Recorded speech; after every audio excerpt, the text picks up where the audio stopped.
हमारे छात्र हैं बिहार के, बहुत ही मेधावी हैं, बहुत मेहनती हैं और उनके साथ जिस तरीके की बिहार सरकार और बीपीएससी के चेयरमैन द्वारा जो अत्याचार किया जा रहा है वो कतई बर्दाश्त नहीं है। न्यूज़पेपर में पढ़ा कि बीपीएससी के चेयरमैन कहते हैं जो उपद्रवी हैं, जो अफवाह फैलाएंगे उन पे कार्रवाई होगी। भाई तो उस पे आप कार्रवाई करने के लिए आपको किसने अधिकार की सरकार है, हर तरह का कानून और नियम बना ले रहे हैं सदन के अंदर। और ये पेपर लीक वाले जो माफिया इनके खिलाफ विज्ञापन आया नहीं कि दलाल सक्रिय हो गए कि कहाँ नौकरी कराना है भाई, इतना पैसा लाइए हम दे देते हैं।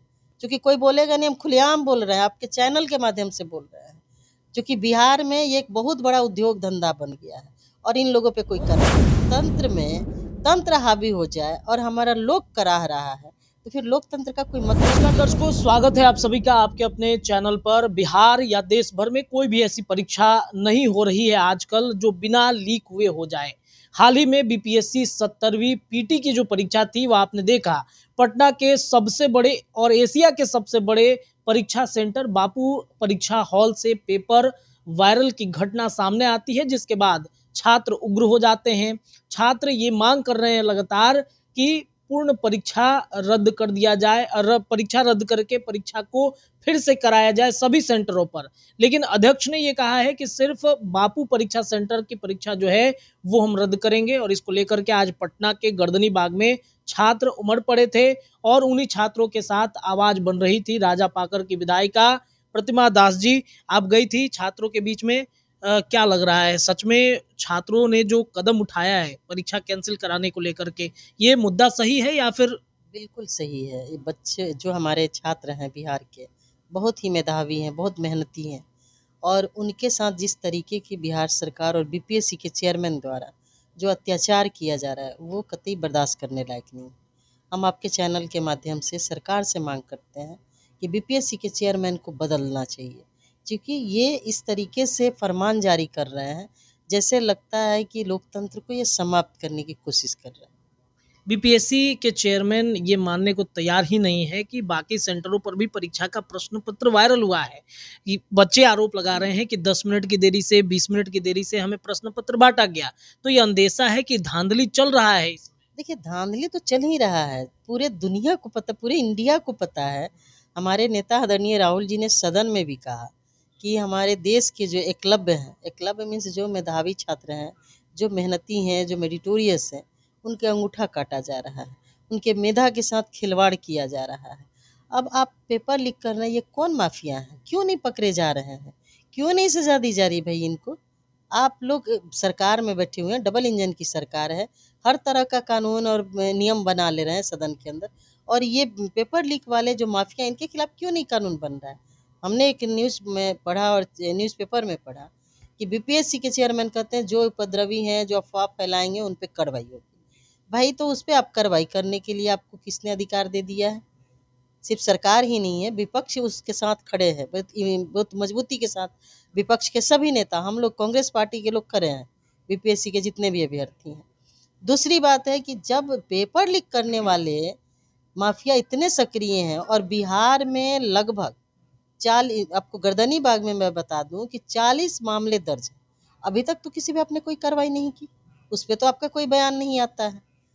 तो ये भाई लोकतंत्र है और जहाँ लोकतंत्र में तंत्र हावी हो जाए और हमारा लोक कराह रहा है तो फिर लोकतंत्र का कोई मतलब ही नहीं बनता है।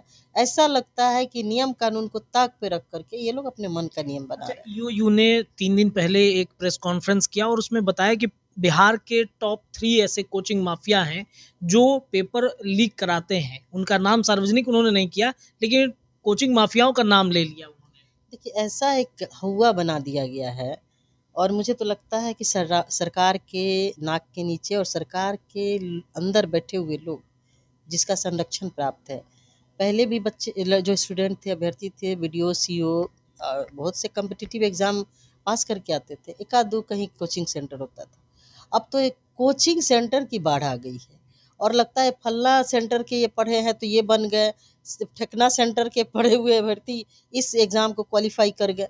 तो ऐसा लगता है कि सरकार की एक बहुत बड़ी साजिश है कि जो लोग कोचिंग नहीं करेंगे वो कहीं नहीं सफल हो पाएंगे। तो ये बहुत गड़बड़ बात है। वैसे बच्चे, वैसे स्टूडेंट जो मध्यम वर्ग परिवार से आते हैं, जो गरीब परिवार से आते हैं, अब ये क्या है भाई, आप बीपीएससी पीटी निकालिएगा आपको 50,000 देंगे। तो ये इसी से लगता है कि सरकार के अंदर बैठा हुआ कहीं ना कहीं कुछ तो दाल में काला है। आप पैसा क्यों देते हो? आप पढ़ रहा है उसको नौकरी दो, उस मेरिटोरियस बच्चे को नौकरी चाहिए, भीख नहीं चाहिए। तो स्थिति यही है कि नौकरी पाने के लिए पैसा देना पड़ेगा, पैसा दो और नौकरी लो। अच्छा, एक सवाल ये है कि पटना के जिलाधिकारी ने एक छात्र को थप्पड़ मार दिया, वो भी उसी परीक्षा को देते हुए वहां तक पहुंचे हैं और फिर उसी परीक्षार्थी को थप्पड़ मारते हैं जो चल के कल को अधिकारी बनेगा, तो इसको आप कैसे देखते हैं? ये बहुत ही शर्मनाक है और इसका मैं पुरजोर तरीके से विरोध करती हूँ। और पटना डीएम को पूरे बिहार के छात्रों से माफ़ी मांगनी चाहिए और उन पे कार्रवाई होनी चाहिए। अविलंब उनको पटना डीएम से हटा करके बर्खास्त करना चाहिए उनको, चूँकि जिस कोई ऑफिसर पे कोई कार्रवाई हो नहीं रही है बिहार सरकार के द्वारा। सरकार एकदम मूक दर्शक बनी हुई है, चाहे वो विधायक पिटा जाए, चाहे वो एमपी साहब पिटाएं, चाहे छात्र पिटाए। सरकार माननीय मुख्यमंत्री के कोई उस पर कोई जू तक नहीं रेंगता है और वो कोई कार्रवाई करने के मूड में नहीं होते हैं। वो चाहते हैं कि लोग पिटाते रहे और हम बैठे रहें। अफसरशाही चरम पे उनका कैबिनेट अफसरों से चलता है, नेताओं से नहीं। अच्छा, ये बीपीएससी पीटी का जो परीक्षा है, इसके लिए आप क्या लगातार आवाज उठाते रहेंगे? बिल्कुल आवाज़ उठाएंगे, क्योंकि जिस तरीके से बिहार में स्थिति हो गई है, सिर्फ बीपीएससी नहीं, कोई भी एग्ज़ाम देख लीजिए, बिना पैसा का, बिना घूस का नहीं उनका नौकरी हो रहा है। चूँकि एक नोटिफिकेशन आया नहीं, विज्ञापन आया नहीं कि दलाल सक्रिय हो गए कि कहाँ नौकरी कराना है भाई, इतना पैसा लाइए हम दे देते हैं। चूँकि कोई बोलेगा नहीं, हम खुलेआम बोल रहे हैं, आपके चैनल के माध्यम से बोल रहे हैं। क्योंकि बिहार में ये एक बहुत बड़ा उद्योग धंधा बन गया है और इन लोगों पे कोई कार्रवाई नहीं हो रही। चलिए, बहुत बहुत धन्यवाद मैम बातचीत करने के लिए। देखिए, कई तरह की बातें सामने आई हैं। पैसा दो नौकरी लो का फंडा बिहार में सक्रिय हो गया है। अभ्यर्थियों से, छात्रों से पैसे के बल पर नौकरी दिए जा रहे हैं।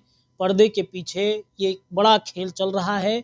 आपने देखा कि किस तरीके से ईओयू की तरफ से खुलासे भी किए गए हैं कि कोचिंग माफिया इस पर सक्रिय हो गए हैं। परीक्षा माफिया जो हैं वो भी सक्रिय हैं, उनको पकड़ने की कोशिश की जा रही है, बावजूद इसके वो पकड़ में नहीं आ रहे हैं। प्रतिमा दास मैम थी, कांग्रेस से विधायिका, राजापाकड़ से, छात्रों की आवाज बनेंगी ऐसा इन्होंने कहा है और सदन में छात्रों की आवाज को उठाएंगे भी।